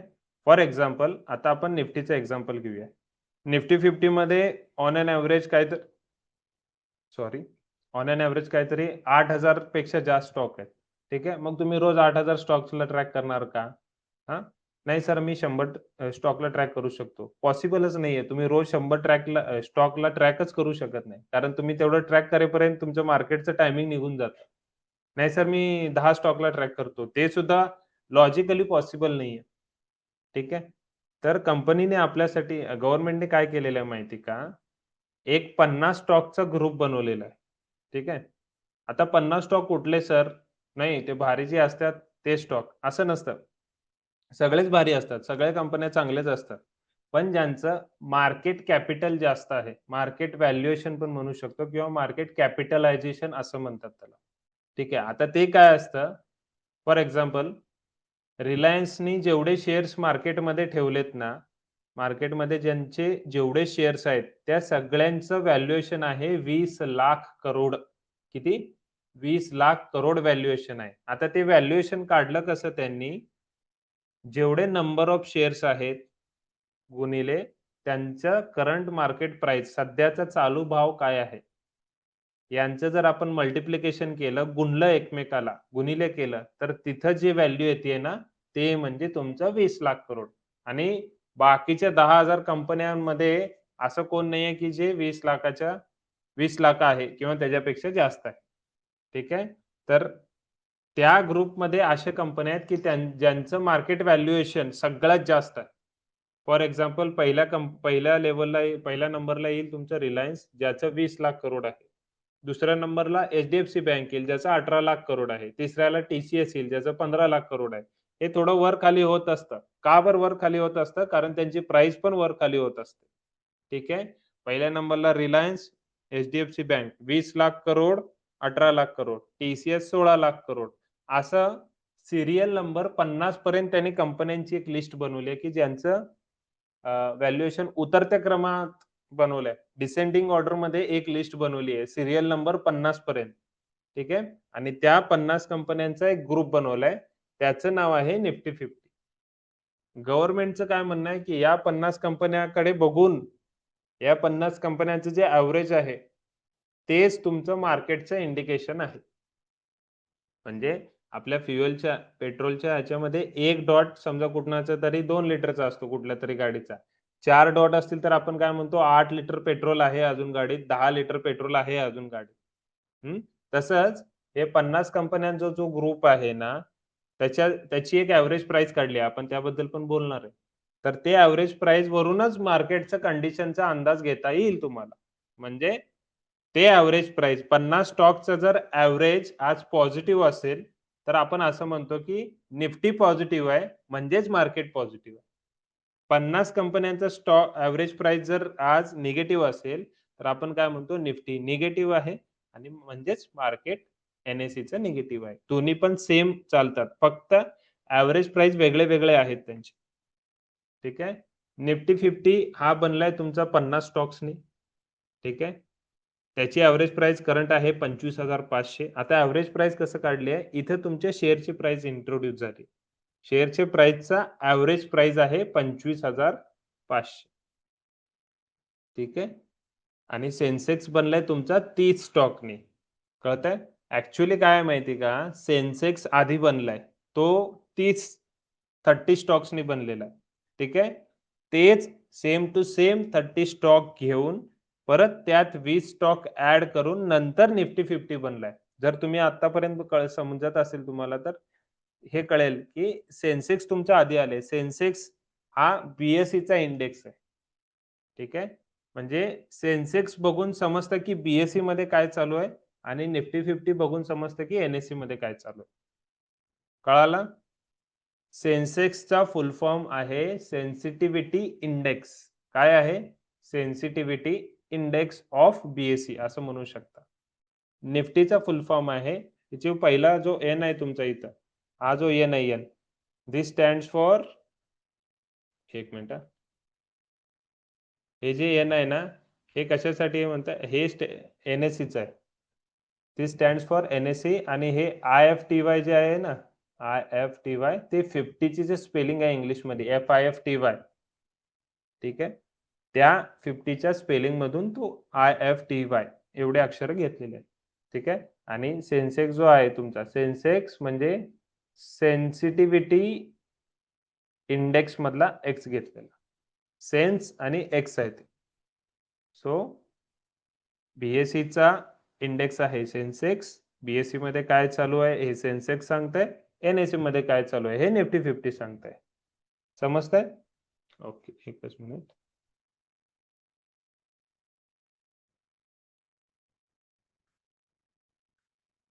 ठीक आहे. नेक्स्ट. ठीक आहे. आणि याच्यामध्ये जे शेअर्स आहेत ते पहिले 30 दोघांमध्ये सेमच आहेत. फक्त निफ्टी 50 मध्ये 20 जास्त आहेत. म्हणजे टोटल निफ्टी 50 मध्ये 50 शेअर्स आहेत. सेन्सेक्स मध्ये 30 शेअर्स आहेत. या ग्रुपमध्ये एंट्री करायचं असेल तर त्याला क्रायटेरिया आहे की तुमचं मार्केटमध्ये व्हॅल्युएशन जास्त पाहिजे. एका शेअरची प्राइस म्हणत नाही आहे. मार्केट व्हॅल्युएशन वेगळं, शेअरची प्राइस वेगळी. शेअर्स, एका शेअरची प्राइस 2,000 आहे. पण असे किती शेअर्स आहेत मार्केटमध्ये? ठीक आहे. समजा 1 करोड शेअर्स असतील आणि ₹2,000 प्राइस आहे. तर सगळे 1 करोड शेअरचे प्राइस, त्याचं व्हॅल्युएशन किती होतं? 2,000 करोड रुपये. ठीक आहे. तर ते म्हणजे मार्केट कॅपिटलायझेशन. आणि हे जे व्हॅल्यू आहे 2,000 करोड सारखी रिलायन्सची व्हॅल्यू आहे 20 लाख करोड. म्हणून ते त्या ग्रुपमध्ये टॉपला आहे. दुसरं असं उतरत्या क्रमात ज्यांची व्हॅल्यू त्याच्या जवळ आहे, असं 50व्या नंबर पर्यंत, सीरियल नंबर 50 पर्यंत स्टॉकची लिस्ट काढली आहे आणि त्यांचा एक ग्रुप बनवलाय, त्यालाच निफ्टी 50 असं नाव आहे. समजलं? ओके. Next, depository. आता डिपॉझिटरी म्हणजे काय, की मार्केटमध्ये जेव्हा तुम्ही शेअर्स घेता, ठीक आहे. आता सर्टिफिकेट तर मिळत नाहीत तुम्हाला. BSc मध्ये चालू होते, पण ते इंटरनेट आल्यामुळे ते पण कट ऑफ झाले. मग शेअर्स डिपॉझिट कुठं होतं? जेव्हा तुम्ही इन्व्हेस्टमेंटसाठी शेअर घेता, नीट ऐका मी काय म्हणतोय. जेव्हा तुम्ही इन्व्हेस्टमेंटसाठी शेअर घेता, ते शेअर तुमच्या नावानी इलेक्ट्रॉनिक फॉर्ममध्ये या डिपॉझिटरीकडे डिपॉझिट असतात. यांच्या लॉकरमध्ये सेफ असतात. नाही सर मला डीमॅटवर दिसतंय, ब्रोकरच्या अकाउंटवर दिसतंय. तुमचे शेअर्स ब्रोकरकडे नसतात. फॉर युअर काइंड इन्फॉर्मेशन सांगतोय, तुमचे शेअर्स ब्रोकरकडे नसतात. तुमचे शेअर्स डिपॉझिटरीकडे असतात. त्याचा ॲक्सेस तुमच्या ब्रोकरच्या ॲपमध्ये मिळतो तुम्हाला. हं. नाही समजलं? तर एक्झाम्पल सांगतो. आता तुम्ही फोनपे यूज करता. फोनपे फोनपेवरून बॅलन्स चेक करता, बरोबर? तो बॅलन्स कुठे असतो? तुमच्या फोनपेवर असतो का बँकेत असतो? बँकेत असतो ना? पैसे बँकेत डिपॉझिट असतात, फोनपेवर नाही. बँक म्हणजे तुमची डिपॉझिटरी आहे. फोनपे म्हणजे तुमचं डीमॅटचं सॉफ्टवेअर, जे पण तुम्ही ब्रोकर यूज करता ते. फोनपेचा वापर करून आपण बँकेचे ट्रान्झॅक्शन करतो. तसंच डीमॅटचा वापर करून आपण शेअर मार्केटमधले ट्रान्झॅक्शन करतो. समजलं? नाही सर आमचं ब्रोकर कोणी असं एक स्टुडंटने मला बोललं, "सर एक क्वेशन विचारला होता, की सर ब्रोकर पळून गेला तर काय करायचं?" काही टेन्शन घ्यायची गरज नाही. तुम्ही म्हणलं ना, तुमचे शेअर ब्रोकरकडे नसतातच. हां, पैसे त्याच्याकडेच असतात. तुम्ही जे फंड टाकता, ते पैसे त्याच्याकडे असतात. जर तुम्ही इन्व्हेस्टमेंट केला त्या फंडची, तर तो शेअर बाय करतो मार्केटमधून आणि पाठवतो कुणाकडे? यांच्याकडे पाठवतो, डिपॉझिटरीकडे. आता कुठले डिपॉझिटरी आहेत? जेव्हा तुम्ही डीमॅट ओपन करता ना, तेव्हा 2 लोकांचे मेल्स तुम्हाला येतात. एक आहे NSDL आणि दुसरा आहे CDSL. NSDL म्हणजे काय? नॅशनल सिक्युरिटीज डिपॉझिटरी लिमिटेड आणि CDSL म्हणजे central depository service limited. Okay. तर हे 2 मेन डिपॉझिटरी आहेत. पण आता मेजॉरिटी काम हे CDSL बघतंय आपलं. ठीक आहे. तुम्हाला टिपिनचं पण वगैरे काही-काही मेसेज येतात बघा. जेव्हा तुम्ही डीमॅट अकाउंट ओपन करता ना, तेव्हा ऑटोमॅटिक यांचे मेल चालू होतात तुम्हाला. ओके. मग त्याच प्रोसेसला डिमॅटेरियलायझेशन प्रोसेस असं म्हणतात. ठीक आहे. म्हणजे पेपरलेस झाले ते आणि ज्या अकाउंटवर केली जाते त्या अकाउंटला काय म्हणतात? तुमचं डीमॅट अकाउंट. हं. तुमच्या डीमॅट अकाउंटवर शेअर्स इलेक्ट्रॉनिक फॉर्ममध्ये म्हणजे पेपरलेस फॉर्ममध्ये सेव्ह होतात. ठीक आहे. त्या प्रोसेसला डिमॅटेरियलायझेशन प्रोसेस आणि ज्या अकाउंटवर केली जाते त्याला डीमॅट अकाउंट असं म्हणतात. समजतंय? ओके. एकच मिनिट. नेक्स्ट आहे स्टॉक मार्केट रेग्युलेटर. आता रेग्युलेटर म्हणजे काय, की हा एक कंट्रोलर आहे मार्केटचा. कंट्रोल म्हणजे हा प्राइसला कंट्रोल करत नाही. मार्केटचे जे फंक्शन आहे, ठीक आहे. इन शॉर्ट मार्केटचा हा प्रिन्सिपल आहे, मुख्याध्यापक आहे. ठीक आहे. आता एका शाळेमध्ये मुख्याध्यापकाचं काम काय असतं, की त्या शाळेत जे पण डेली ॲक्टिव्हिटीज आहेत, म्हणजे शाळा वेळेवर भरणं, वेळेवर सुटणं, प्रत्येक लेक्चर वेळेवर होणं, हे काम बघणं मुख्याध्यापकाचं काम आहे. बरोबर आहे? तसंच सेबीचं काम काय आहे? मार्केटसाठी नियम बनवणं, मार्केट वेळेवर ओपन क्लोज होतंय, मार्केटमध्ये जे पण रूल्स रेग्युलेशन आहेत ते व्यवस्थित फॉलो होतात का? IPO कोणत्या कंपनीला आणायचा आहे का? त्यांना परमिशन देणं सगळं लीगल प्रॉपर असेल तर, ठीक आहे. काही घोटाळे झाले तर त्याच्यावर कारवाई करणं. म्हणजे ओव्हरऑल सगळं कंट्रोल सेबीच्या हातात आहे आणि सेबी हे आपल्यासाठी बनवलं गेलेलं आहे. बरोबर आहे. सेबीचे ऑब्जेक्टिव्ह काय आहेत? आपल्यासारख्या लोकांच्या आहे ना, घोळ होऊ नये, आपल्या बाबतीत काही फ्रॉड होऊ नये. हां, लॉसेस होणं आणि फ्रॉड होणं या 2 गोष्टी वेगळ्या आहेत. बरोबर आहे का?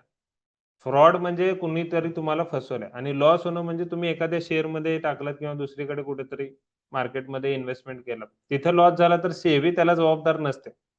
ठीक आहे. नेहमी एक डिस्क्लेमर येत असतं बघा. Investment are subjected to market risk. Please read all the scheme related document carefully before investing. म्हणजे तुमचे मार्केटमधले जे पण इन्व्हेस्टमेंट आहे ते जोखिमों के अधीन आहे. हं. असं काहीतरी आपल्याला डिस्क्लेमर येत असतं. ठीक आहे. पण समजा एखादं शेअर काही लोकं काय करतात, एखादा शेअर मुद्दाम वाढवत असतात. पैसे भरपूर असतात त्यांच्याकडे, मुद्दाम वाढवत असतात. मग ते म्हणजे घोटाळा करणे. तशा गोष्टी करणे म्हणजे घोटाळा करणे. ठीक आहे. मग तशा गोष्टींना आळा बसावा, त्या लोकांवर कारवाई व्हावी म्हणून सेबी काम करत असतं. सेबी ऍक्च्युअली आपल्यासाठीच काम करतं. आपल्यासाठी पण काही नियम बनवलेले आहेत त्यांनी. ठीक आहे? ओके. नेक्स्ट आहे, आता मेकॅनिझम बघूया. मेकॅनिझम म्हणजे काय, ओव्हरऑल स्ट्रक्चर कसं आहे मार्केटचा. तर सगळ्यात वर ऑब्व्हियसली सेबी असेल आणि सगळं त्याच्याच अंडरमध्ये, त्याच्याच खाली असतील सगळे. जे स्टॉक एक्सचेंज कुठले, एनएससी आणि बीएससी, या दोघांच्या कोऑर्डिनेशन मध्ये आपले डिपॉझिटरी. तुम्ही एनएससी मधून शेअर घ्या किंवा बीएससी मधून शेअर घ्या, काही फरक पडत नाही. दोन्ही तुमचं सीडीएसएल कडे किंवा एनएसडीएल कडेच जातात. दोघांचं पण काम सेमच आहे. एनएससी सर, एनएससी असं काय नसतं बरं का, की बीएससी मध्ये जुना शेअर आहे आणि एनएससी मध्ये नवीन शेअर. दोन्हीकडे शेअरची प्राइस 99% इक्वलच असते. ठीक आहे. 5-10 पैशाचा किंवा 15, मॅक्सिमम आता 20-25 पैशाच्या वर फरकच दिसत नाही. ठीक आहे. आणि या सगळ्यांच्या कोऑर्डिनेशन मध्ये ब्रोकर असतो आपला. आणि ब्रोकर च्या कोऑर्डिनेशन मध्ये आपण असतो. आपण ब्रोकरला ऑर्डर देतो.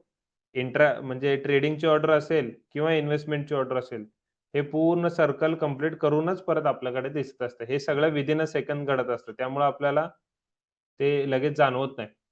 ठीक आहे. तर हे ओव्हरऑल मेकॅनिझम असं आहे मार्केटचं. समजतं इथपर्यंत? ठीक आहे. आता हे सगळं करण्यासाठी ऑब्व्हियसली तुम्हाला डीमॅट अकाउंट लागेल आणि त्यासाठी एक पॅन कार्ड, आधार कार्ड आणि तुमचं एक बँक अकाउंट लागेल, ज्याचा फोन पे आणि गुगल पे आहे. ठीक आहे. आता नेक्स्ट क्वेश्चन खूप इम्पॉर्टंट आहे, किंवा नेक्स्ट टॉपिक्स खूप इम्पॉर्टंट आहे, ते म्हणजे तुमचे ट्रेडिंग वर्सेस इन्व्हेस्टिंग. ठीक आहे. आता याचं मिनिंग काय, ट्रेडिंग वर्सेस इन्व्हेस्टिंग, हा बघायला गेला तर खूप मोठी गोष्ट आहे, इन्व्हेस्टिंग वर्सेस ट्रेडिंग. ठीक आहे. मग तुम्हाला काय वाटतं की दोन्ही मध्ये चांगलं कुठलं आहे, पैसे कुठे जास्त मिळतात, पैसे कुठे चांगले वाढतात? तर तसं बघायला गेलं तर दोन्हीकडे चांगलेच वाढतात इन्व्हेस्टिंग, पण दोन्हीचे फायदे पण आहेत, दोन्हीचे तोटे पण आहेत. ठीक आहे. फॉर एक्झाम्पल, इन्व्हेस्टिंग मध्ये सगळ्यात महत्वाचा लागतो तो पेशन्स. ट्रेडिंग मध्ये पण पेशन्स लागतो, पण इन्व्हेस्टिंग मध्ये खूप जास्त दिवसाचा पेशन्स लागतो. ठीक आहे. ट्रेडिंग मध्ये थोड्या दिवसाचा, काही मिनिटाचा, काही तासांचा पेशन्स लागतो. नॉलेज इन्व्हेस्टिंग मध्ये पण गरजेचं आहे, ट्रेडिंग मध्ये पण गरजेचं आहे. इन्व्हेस्टमेंट अमाऊंट, तुम्ही इन्व्हेस्टिंग करताना फंड जे असते, पैसे इन्व्हेस्टिंग मध्ये पण लागतात, ट्रेडिंग मध्ये पण लागतात. कमी जास्तीचा प्रश्न नसतो. हा, लोकांना हाच एक मेंटल ब्लॉक आहे की जास्त पैसे असतील तरच आपण काहीतरी करू शकतो. असं काही नाही. माझ्याकडे एवढे असे स्टुडंट आहेत आपल्या कॅपिटल मंत्रामध्ये, ज्यांनी 5,000 पासून चालू केलं किंवा 1,000 पासून पण चालू करू शकतात. असं काही नाही की 1,00,000च पाहिजे, 10,00,000च पाहिजे. तिथेच आपण अडतो आणि आपण काहीच चालू करत नाही. ठीक आहे. तर अजून बघायला गेलं तर रिस्क फॅक्टर दोन्हीकडे आहे. इन्व्हेस्टिंगमध्ये कसं टाईम भरपूर असतं, त्यामुळे ती रिस्क थोडीशी कमी होत जाते. ट्रेडिंगमध्ये टाईम कमी असतो, त्यामुळे रिस्क फॅक्टर जास्त असतो. रिवॉर्ड जर बघितलात, तर ट्रेडिंगमध्ये पण चांगला आहे, इन्व्हेस्टिंगमध्ये पण चांगला आहे. फक्त फरक काय, ट्रेडिंगमध्ये लवकर रिवॉर्ड मिळतो, लवकर लॉस होतो. इन्व्हेस्टिंगमध्ये उशिरा रिवॉर्ड मिळतो किंवा उशिरा लॉस पण कमी होतो, पण आपण होल्ड करत असतो इन्व्हेस्टिंगमध्ये, त्यामुळे आपल्याकडे टाईम असतो. ठीक आहे. ट्रेडिंगला तुम्हाला टेक्निकल जे आपण दुसरं मॉड्यूल आहे, ते शिकणं खूप महत्वाचं आहे. इन्व्हेस्टिंगला तुम्हाला टेक्निकल एनालिसिस तर महत्वाचं आहे, पण त्याच्यापेक्षा जास्त सगळ्यात आधी करायचं म्हणजे फंडामेंटल एनालिसिस महत्वाचं आहे. ठीक आहे. तर असे भरपूर डिफरन्सेस आहेत. तुम्हाला पण काय वाटत असेल तर शेअर करा मला तेव्हा. ठीक आहे. तर याच्यापैकी आपल्याला काय करायचंय ते बघूया. पण त्याच्या आधी ट्रेडिंगचे टाइप्स कोणते-कोणते ते बघू. इन्व्हेस्टमेंटमध्ये कुठलेही टाइप्स नाहीयेत. एखादा शेअर पर्चेस करायचं, डायरेक्ट बाय करायचं, त्यामध्ये एवढंच चालतं. ट्रेडिंगमध्ये आहेत पण टाइप्स. ट्रेडिंगमध्ये कुठले टाइप्स आहेत? 3 प्रकारचे टाइप्स आहेत. ठीक आहे. कुठले? एक आहे तुमचा डे ट्रेडिंग. डे ट्रेडिंग म्हणजे इंट्राडे ट्रेडिंग. आता मार्केट तुमचं सकाळी 9:15 ला चालू होतं आणि संध्याकाळी दुपारी 3:30 ला बंद होतं. म्हणजे 6 तास 15 मिनिट मार्केट चालू असतं. त्या दरम्यान जर तुम्ही बाय आणि सेल केलात, एखादं ट्रान्झॅक्शन केलात, जेवढे 50 शेअर बाय केले आणि 50 शेअर सेल केले, इक्वल क्वांटिटी पाहिजे. जेवढं तुम्ही सकाळी बाय केले होते, तेवढं तुम्ही सेल केलात. तर त्याला काय म्हणतात? Intraday trading. आता इंट्राडेचं फुल फॉर्म काय माहिती का? हे असं नाव का पडलं? कारण त्याला काय म्हणतात? इन अ ट्रेडिंग डे असं मीनिंग आहे त्याचं. ट्रेडिंग डे म्हणजे मार्केटमध्ये तुम्हाला जसं वर्किंग डे असतो ना, तसं ट्रेडिंग डे असतो इथं मार्केटमध्ये. ओके. तर एका ट्रेडिंग डे मध्ये जे ट्रेडिंग केली जाते त्याला इंट्राडे ट्रेडिंग म्हणतात. ठीक आहे. दुसरं टाईप आहे स्विंग ट्रेडिंग. ठीक आहे. स्विंग ट्रेडिंग बद्दल पण आपण खूप चांगलं करतो इथं आपल्या कॅपिटल मंत्रामध्ये, इंट्राडे मध्ये पण करतो. स्विंग ट्रेडिंग म्हणजे काय, आपण एखादा शेअर इन्व्हेस्टमेंटसाठी घेतो, इन्व्हेस्टमेंटची ऑर्डर लावून घेतो. पण तो शेअर जर आपण घेतल्यापासून 5 ते 6% वाढला, म्हणजे प्रॉफिट दिला आपल्याला त्याने 5 ते 6%, नॉर्मली 6%चं टार्गेट आहे आपलं स्विंग ट्रेडिंगमध्ये. तर आपण काय करतो, त्या शेअरमधून एक्झिट घेतो. म्हणजे 6% प्रॉफिट बुक करतो आणि एक्झिट करतो. प्रॉफिट बुकिंग करणं म्हणजेच एक्झिट करण्यासारखं आहे. ठीक आहे. पण नेक्स्ट जो ट्रेड असतो तो आपला कसा होईल, पहिल्या ट्रेडचं जे कॅपिटल आहे आणि ते 6% प्रॉफिट, हे दोन्ही मिक्स करून आपण दुसरा ट्रेड करतो. असं नाही की ते 6% प्रॉफिट आलेलं विथड्रॉ करतो लगेच. ठीक आहे. तसं कधीच करू नका. फॉर एक्झाम्पल तुमच्याकडे ₹10,000 कॅपिटल आहे. ठीक आहे. आणि त्याच्यावर 6% प्रॉफिट झालं म्हणजे ₹700 प्रॉफिट झालं. ओके. तर लगेच ₹600 विथड्रॉ नका करू. त्याच्याने काय तुमचं घर चालणार नाही, मोबाईलचं पण रिचार्ज होणार नाही. सो तसं काय करू नका. पण दुसरा ट्रेड करताना, पहिला ट्रेड तुम्ही ₹10,000 केला. ₹10,000 व्हॅल्यू होती. दुसरा ट्रेड करताना 10,600 चा होईल तो. कळतंय का? असंच आपल्याला वाढवत जायचंय प्रत्येक ट्रेडला. नाही सर याच्यात लॉस होत नाही का? होत आहे. आपल्याला लॉस 3% चा पकडायचा आहे. ठीक आहे. एक जरी तुमचं हां, तर तुम्ही 10 ट्रेड केलात. त्यात 3-4 लॉस झाले, म्हणजे 60% जरी बरोबर आलात, तरी सुद्धा चांगले पैसे बनतात. ठीक आहे. समजतंय का? आपल्याला रिस्क रिवॉर्ड या गोष्टीवर पण काम करायचं आणि रिस्क मॅनेजमेंटवर पण काम करायचं. ते पुढे आपण बघूच आहे. नेक्स्ट आहे पोझिशनल ट्रेडिंग. पोझिशनल ट्रेडिंग म्हणजे काय? तुम्ही एखाद्या शेअर इन्व्हेस्टमेंट करता आणि एक 6 महिने किंवा 5 ते 6 महिने होल्ड करता आणि तिथं रिटर्नची पॉसिबिलिटी पण जास्तच असते. ठीक आहे. मग कोण 40% रिटर्न कमवतं, कोण 50% कमवतं.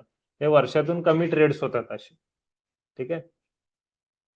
डे ट्रेडिंग म्हणजे आज घेणं आणि आजच विकणं. स्विंग ट्रेडिंग म्हणजे आपण मार्केटमध्ये तसं काही नियम नाहीये, की तुम्ही कधी विकायला पाहिजे. काही गोष्टींसाठी आहे, पण शेअरसाठी नाहीये. ठीक आहे. मग स्विंग ट्रेडिंग म्हणजे आपण आपल्या सिस्टम बसावी म्हणून त्याला काय लावलंय, 1 महिन्याचा रूल लावलाय. 1 महिन्याच्या आत तुम्ही ते विकायला पाहिजे किंवा 6% जेव्हा येतील तेव्हा विकायला पाहिजे. ठीक आहे. तिसरा आहे पोझिशनल ट्रेडिंग. पोझिशनल ट्रेडिंगसाठी 3 ते 6 महिन्याचा कालावधी असतो. पण जे रिटर्न आपण एक्स्पेक्ट करतो, प्रॉफिट एक्स्पेक्ट करतो ते पण जास्त आहे. म्हणजे 30 ते 40% पर्यंत आपण प्रॉफिट एक्स्पेक्ट करतो. ठीक आहे. नेक्स्ट आहे, समजतंय हे टाइप्स ऑफ ट्रेडिंग? ठीक आहे. आपल्याला तिन्ही शिकायचे आहेत. ठीक आहे. तुमचं जिथं कम्फर्ट झोन असेल, तुमचं ब्रेन कुठं लवकर कॅप्चर करेल ज्या गोष्टीला, त्याच्यामध्ये तुम्ही एक्सपर्ट व्हा. नेक्स्ट आहे फायनल स्लाइड आपली, types of investor. Types of investor म्हणजे आता मार्केट आहे म्हणल्यावर वेगळ्या-वेगळ्या प्रकारचे लोकं असतील मार्केटमध्ये. तर तसेच मार्केटमध्ये असं काही नाही की मार्केटमध्ये ऑलरेडी टाइप केलंय, म्हणजे लोकांचं ग्रुपिंग केलंय असं काही नसतं. आपल्याला समजण्यासाठी एक थिअरेटिकल गोष्ट आहे ही, की मार्केटमध्ये 2 प्रकारचे लोकं असतात. एक असतात रिटेल इन्व्हेस्टर, दुसरं असतात इन्स्टिट्यूशनल इन्व्हेस्टर. आता रिटेल इन्व्हेस्टर म्हणजे काय, ज्यांची इन्व्हेस्टमेंट 25 लाखापेक्षा खाली आहे, तर रिटेल इन्व्हेस्टरमध्ये येतात. आणि इन्स्टिट्यूशनल इन्व्हेस्टरमध्ये असे की जे मोठे-मोठे लोक आहेत, जे 500 हजार करोड रुपये टाकत असतात. ठीक आहे. तर त्यांना इन्स्टिट्यूशनल इन्व्हेस्टर असं म्हणतात. आता इन्स्टिट्यूशनल इन्व्हेस्टरमध्ये 2 प्रकारचे लोक आहेत. एक आहेत एफ-आय-आय आणि दुसरे आहेत डी-आय-आय. आता यांचं फुल फॉर्म काय? फॉरेन इन्स्टिट्यूशनल इन्व्हेस्टर आणि डी-आय-चा फुल फॉर्म आहे डोमेस्टिक इन्स्टिट्यूशनल इन्व्हेस्टर. आता यांचं मीनिंग काय? फॉरेन इन्स्टिट्यूशनल इन्व्हेस्टर म्हणजे काय? की बाहेरचे जे लोक आहेत, आउट ऑफ इंडिया, म्हणजे वॉरन बफेट असेल, बिल गेट्स असेल, मार्क झुकरबर्ग असेल किंवा बाहेरचं कोणतरी असेल, अमेरिकन, युरोपियन, जॅपनीज कोणीही असू दे. त्यांनी जर आपल्या मार्केटमध्ये पैसे इन्व्हेस्टमेंट केलेले असतील, तर त्यांना एफ-आय कन्सिडर केलं जातं. म्हणजे फॉरेनचे लोकं आपल्या मार्केटमध्ये इन्व्हेस्ट करणार आहेत. ठीक आहे. आणि डी-आय-आय म्हणजे काय? Domestic institutional investor. ठीक आहे. डोमेस्टिक म्हणजे कोण? आपले अनिल अंबानी, मुकेश अंबानी, राकेश झुनझुनवाला, अदानी, हे जे मोठे-मोठे लोक आहेत, टाटा सर, हे जे मोठे-मोठे लोक आहेत ना, त्यांनी जर करोडो रुपये टाकले असतील, तर त्यांना, आणि टाकलेले ऑलरेडी टाकलेलेच असतात त्यांनी. ठीक आहे, मार्केटमध्ये. तर त्यांना काय बोललं जातं, DII, डोमेस्टिक इन्स्टिट्यूशनल इन्व्हेस्टर. तर ॲक्चुअल जे मार्केटमध्ये मूव्हमेंट येते ना, ते या दोघांमुळेच येते. कोण दोघं? FI आणि DI. आपण फक्त त्या मूव्हमेंटचा एक छोटासा हिस्सा असतो. समजतंय? आपण त्या मूव्हमेंटचा छोटासा हिस्सा असतो. आपण मार्केटला डायरेक्शन देऊ शकत नाही. पण ज्या डायरेक्शनमध्ये चाललंय, त्या डायरेक्शनमध्ये जाऊन थोडंसं प्रॉफिट कमवू शकतो. समजतंय? मार्केट मूव्हमेंट करणारे हे 2 लोकं आहेत. ओके. आता अजून एक गोष्ट राहिली आहे, जी स्लाइडमध्ये नाही आहे. आपण ती ट्रेडिंग व्ह्यूवर वगैरे बघूया. एकच मिनिट. म्हणजे टाइप्स ऑफ मार्केट एक राहिलेलं आहे, ते एक बघूया. कुठल्या कुठल्या प्रकारचे टाइप्स आहेत मार्केटचे, ते एक बघूया. बघूया. टाइप्स ऑफ इन्व्हेस्टर कळालं, FI आणि DI. ओके.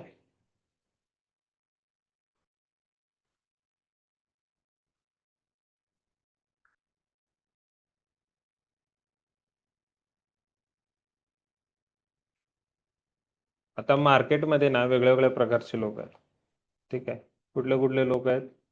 ठीक आहे. एकच मिनिट.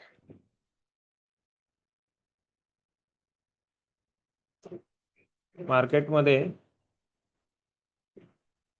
जसं लोक वेगळ्या वेगळ्या प्रकारचे आहेत, म्हणजे टाइप्स ऑफ इन्व्हेस्टर वेगळे वेगळे आहेत. तसं मार्केटचे पण टाइप्स आहेत. पहिला जो मार्केटचा टाइप आहे तो म्हणजे शेअरचे मार्केट, म्हणजे पहिला जो स्टॉकचा मार्केट आहे.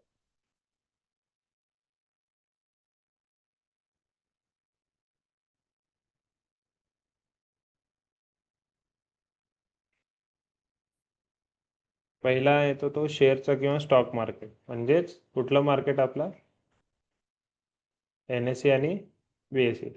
NSE आणि BSE. ठीक आहे. त्याचं टायमिंग असतं सकाळी 9:15 ते 3:30 दुपारी. ठीक आहे. दुसरं मार्केट आहे आपलं MCXचं मार्केट. MCX म्हणजे multi commodity exchange. Multi commodity exchange हे वस्तूंचं मार्केट आहे. याच्यामध्ये फक्त वस्तू ट्रेड केले जातात. ठीक आहे. याच्यामध्ये तुम्हाला शेअर्स मिळणार नाहीत, कुठल्या कंपनीचा IPO मिळणार नाही. ठीक आहे. याचे टायमिंग असतं सकाळी 9 ते रात्री 11:30 पर्यंत, म्हणजे जवळपास 14-14.5 तास चालू असतं. आणि हे टायमिंग तुम्हाला उन्हाळा आणि पावसाळा, समर अँड रेनी सीझन मध्ये असतं. आणि रेनी सीझन मध्ये असतं. आणि एक 15 मिनिट जास्त, म्हणजे सकाळी 9ला चालू होत आहे, पण बंद होताना 11:45ला बंद होतं रात्री. हे असतं विंटरमध्ये, म्हणजे हिवाळ्यात. आताचे हिवाळा चालू आहे. ठीक आहे. आता याच्यामध्ये पहिला जे स्टॉकचं मार्केट आहे त्यात फक्त शेअर्स, IPO आणि काही कॉन्ट्रॅक्ट ट्रेड होतात. पण याच्यामध्ये तुमचं वस्तू म्हणल्यानंतर गोल्ड, सिल्वर, त्यानंतर क्रूड ऑइल, ठीक आहे, ॲल्युमिनियम, त्यानंतर झिंक, त्यानंतर निकेल जे धातू आहेत, कॉपर, नॅचरल गॅस, ठीक आहे, कॉपर, त्यानंतर नॅचरल गॅस, या अशा गोष्टी ट्रेड होतात. ठीक आहे. आणि हिवाळ्यामध्ये ते 15 मिनिट जास्त असण्याचं टायमिंग काय माहिती, रिझन काय माहिती का? कारण बाहेर जिथं बर्फ पडत असताना तिथं शेकोटी पेटवत असतात. प्रत्येक घरामध्ये शेकोटी असते आणि वर चिमणी असते त्याची. तर ते शेकोटी पेटवण्यासाठी ना तुमचा नॅचरल गॅस वापरला जातो. तिथं पेट्रोल डिझेल काय वापरत नाहीत. नॅचरल गॅस वापरला जातो. आणि हिवाळ्यात काय होतं, जसं आपण घरी गॅस लावतो ना स्वयंपाकासाठी, तसं तिथं ते गॅस वापरलं जातं रूम हीट करण्यासाठी किंवा गरम करण्यासाठी. आणि त्या विंटरमध्ये, थंडीमध्ये काय होतं, त्या गॅसचं कन्झम्पशन खूप वाढतं. कन्झम्पशन वाढले म्हणजे डिमांड वाढलेली असते. डिमांड वाढले की त्याचे प्राइस फ्लक्च्युएशन होतात. वर खाली होत असतात. ठीक आहे. त्यासाठी मग हे नॅचरल गॅसचं ट्रेडिंग व्हावी नॅचरल गॅसमध्ये थोडीशी जास्त, त्यामुळे त्याचं टायमिंग ते वाढून घेतलेलं आहे. आणि लास्टचं मार्केट आहे आपलं, ते आहे तुमचं करन्सीचं मार्केट. ठीक आहे. करन्सी हे मार्केट सकाळी 9ला चालू होतं, पण 5 वाजता दुपारी बंद होतं संध्याकाळी. याच्यामध्ये काय ट्रेड होतं, इंडियन रुपीज, ठीक आहे, Indian rupees, USD, US dollar, ठीक आहे. याला फॉरेक्स बिरेक्स म्हणायचं नाही, हे फॉरेक्स नाही आहे, हे आपलं इंडियन मार्केटच आहे आणि याच्यामध्ये पेअर्स ट्रेड होतात, ठीक आहे. USD आहे, त्यानंतर JPY म्हणजे जॅपनीज येन, जॅपनीज येन करन्सी आहे त्यांची, ठीक आहे. JPN म्हणजे जॅपनीज येन, आणि ग्रेट ब्रिटन पाऊंड, GBP म्हणतात त्याला, GBP, ठीक आहे.